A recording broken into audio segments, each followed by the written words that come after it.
এই যে আজকে আমেরিকা চলছে, হলিউডের প্রাণ কেন্দ্র পুড়ে পুড়ে ছাই হচ্ছে, আলহামদুলিল্লাহ ওদের পুড়ছে আর আমাদের কলেজে শান্তি হচ্ছে।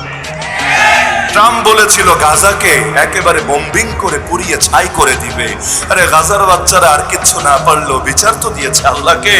আরে ট্রাম্প এখনো ক্ষমতায় এসে গাজায় বম্বিং করে পুড়িয়ে ছাই করতে পারে নাই, আল্লাহ ওদের কলিজাই পুড়িয়ে দিচ্ছে। এখন আফসোস করছে কোটি কোটি টাকার ক্ষয়ক্ষতি, এটা পোষাবো কিভাবে? আরে সবে মাত্র তো শুরু, মাত্র তো ট্রেইলার সামনে এসেছে, আসল পর্ব বাকি আছে।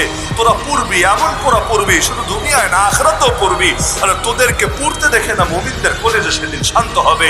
ওয়াউমা ইযি ইয়াফরাহুল মুমিনুন, আর যখন তোরা জাহান্নামে যাবি, মুমিনরা সোফায় হেলান দিয়ে আলাল আরাইকি ইয়ানজুরুন হাল সুওইবাল কুফারু মা কানু ইয়াফআলুন, সোফার মধ্যে হেলান দিয়ে দিয়ে বসে দেখবে কাফের গুলো কি ওদের কৃতকর্মের সাজা দেওয়া হয়েছে ঠিকভাবে। আরে ইরাকের বুকে যে লক্ষ শিশুকে মেরেছিস, ভাবিস না আল্লাহর কাছে বিচার দেয় নাই? আফগানের বুকে যত হাজার নারীকে ধর্ষণ করেছিস, ভাবিস না আল্লাহর কাছে বিচার পৌঁছে নাই? আরে তোদের শেল্টার পেয়ে পেয়ে যারা নবীরে গালি দিয়েছে, নবীর শানে বেয়াদবি করেছে, ভাবিস না এগুলোর বিচার আল্লাহ করবে না? মাত্র তো শুরু, তোদের নাম নিশানাও দুনিয়ার বুকে